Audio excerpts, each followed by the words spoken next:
Bonsoir, monsieur Yacoub Black. Bonsoir. Bienvenue sur Chief Donesco TV. Merci. Oui. Aujourd'hui, nous allons parler de ce sujet qui concerne le 2-0. Le 2-0, c'est une activité sportive qui est au Cameroun. Ça date depuis longtemps. Ça concerne des gens qui se mettent ensemble chaque dimanche pour jouer le match de football amateur.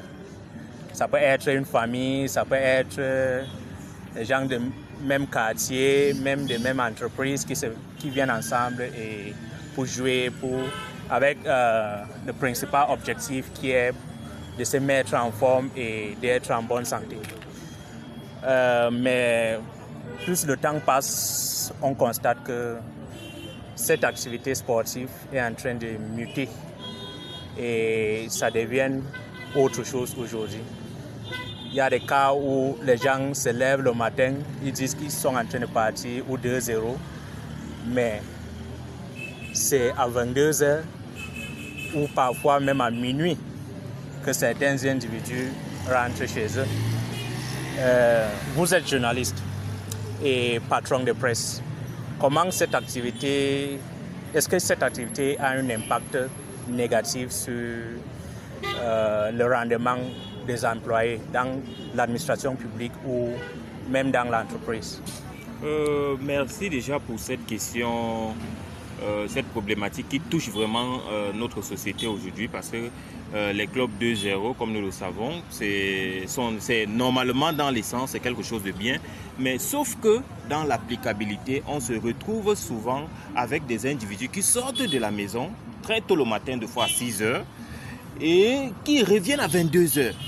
C'est-à-dire après 1 ou 2 heures de sport, c'est-à-dire on peut accorder peut-être jusqu'à 10 heures, oui, mais ils s'asseyent dans des bars, ils se mettent à ingurgiter de l'alcool, boire, et des fois même d'autres prennent des destinations inconnues et ils se retrouvent à revenir à la maison à 22 heures, à 23 heures. Je répondrai à votre question en disant oui, ça impacte négativement les services publics, des services privés même, ceux qui travaillent dans des entreprises, parce que si vous avez constaté ces dernières années, les 2-0 c'est le dimanche. Et quand vous vous retrouvez donc à aller faire un sport, c'est qui est une bonne chose, le dimanche pour vous mettre en forme. Mais sauf qu'après ce sport, vous vous retrouvez à revenir chez vous à 21h, à 22h, après une journée pleine d'alcool ou plein d'autres choses, même au-delà de l'alcool. Le lundi, c'est pourquoi vous voyez souvent dans les services publics, vous arrivez lundi, chacun arrive épuisé, les gens arrivent au bureau à 12h, les gens arrivent à 13h, et vous arrivez au bureau un lundi à 8h, 9h dans un service public. Les bureaux sont encore fermés, parce que les gens ont tendance à vouloir qu'on repousse même le lundi, que lundi soit également le jour férié, parce que le 2-0 les a épuisés. Donc ça a un impact négatif. Est-ce qu'il n'est pas temps pour le gouvernement de mettre fin à cette activité qui freine l'avancement ou qui crée l'inertie dans l'administration publique? Bon, les fonctionnaires ou le gouvernement ou bien les patrons d'entreprises ne peuvent pas directement stopper les gens, mettre fin à cette activité, parce que vous savez, c'est la vie privée de chacun. Chacun est libre de se mouvoir, de se divertir comme il le veut. Mais sauf que l'État peut prendre des mesures au niveau de la rigueur. Parce que quand nous parlons de rigueur, c'est le service public au Cameroun commence à 7h30. Donc vous devez être dans le bureau à 7h30 et quitter à 15h30. Au-delà de ça, oui, il y a des heures supplémentaires. Mais l'État doit donc prendre des mesures pour pouvoir s'assurer qu'à 7h30, les agents de l'État, les fonctionnaires et tous les autres, les enseignants et tout le monde soient au bureau à 7h30. Et mettre des sanctions. Parce que ce n'est pas seulement de dire que non, de peut-être prendre des mesures, non, mais que des sanctions soient visibles. Des demandes d'explication soient données.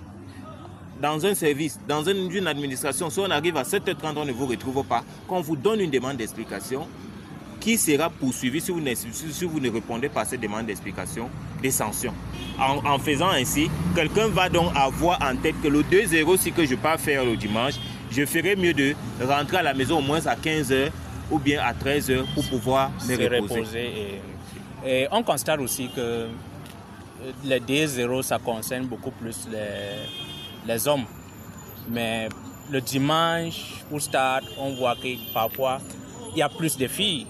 Les petites filles, il y a plus de filles au stade, même plus que les hommes qui sont au stade. Qu'est-ce qui se passe exactement? Bon, on s'est aussi rendu compte que le 2-0, c'est devenu un peu...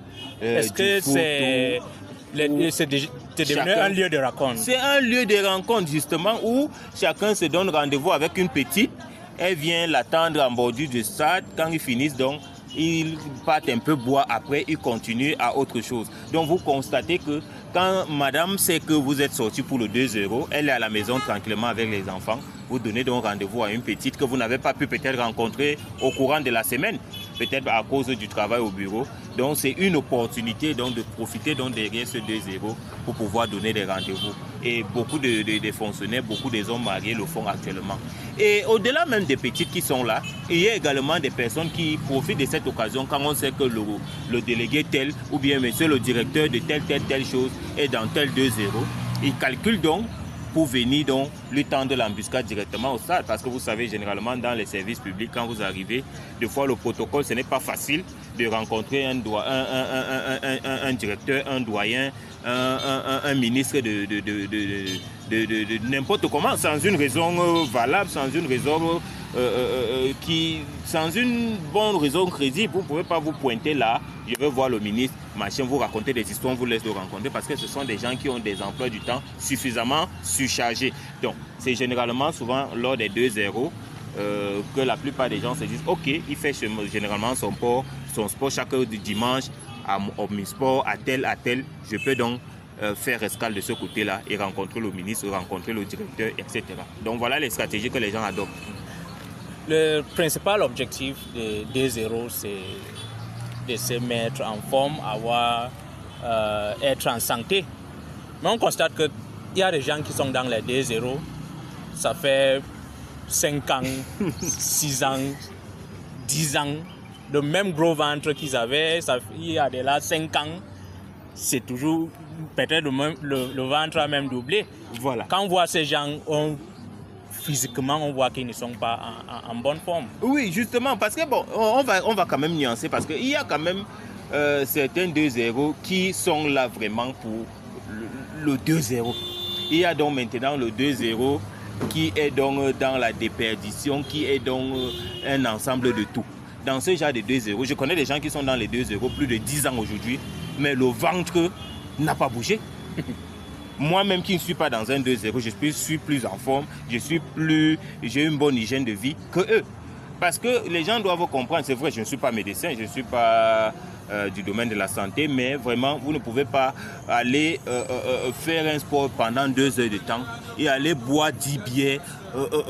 C'est d'abord l'hygiène de vie.